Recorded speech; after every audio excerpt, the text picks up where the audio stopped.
Language of Caring helps healthcare organizations achieve an unparalleled patient experience and a culture of caring through exceptional communication.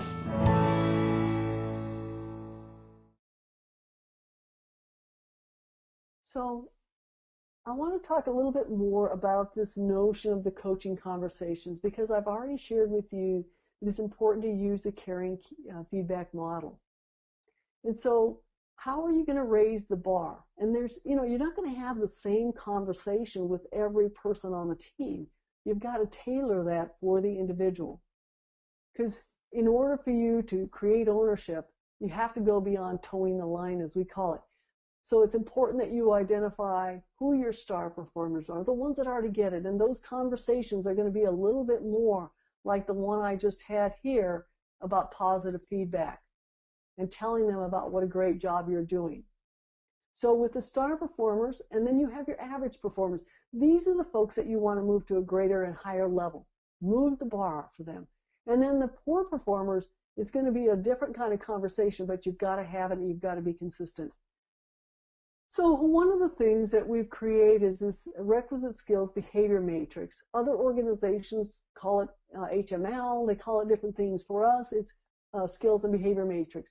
If you look at the green area on the right side of the screen, these are your star performance. And I would encourage you to identify who fits in those three quadrants that are three boxes that I've created on this matrix.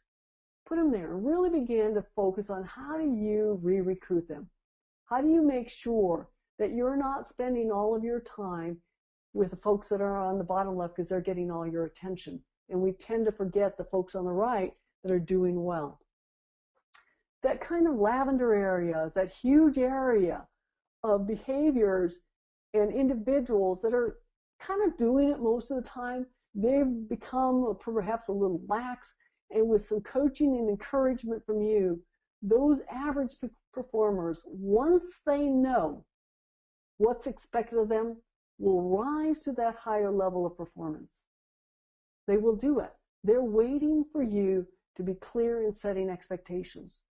So seize the moment and do it.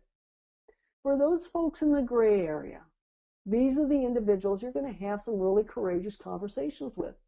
And you're going to be consistent, and you're going to talk about their behavior and why it no longer fits your organization. And then you're going to coach them.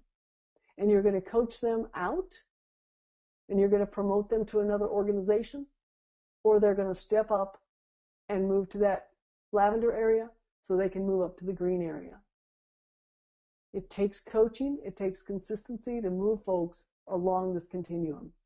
So for your star performers, your goal is to re-recruit them. For your average performers, you want to coach them to moving to that star level, that high performer level. For some of the average performers that have kind of not great on the behavior, you continue on to coach that behavior. For the average performers that are good at behavior and low at skill, you want to conduct some skills training. Maybe it's just that they don't know how to do it better.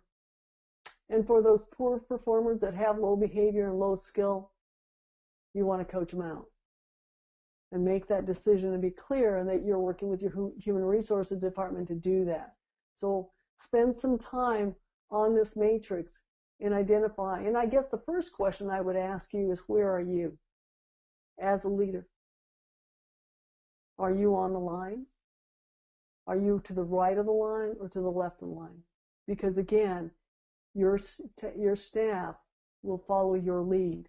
And so if you haven't been clear on your expectations, they won't be clear on the expectations that you have of them.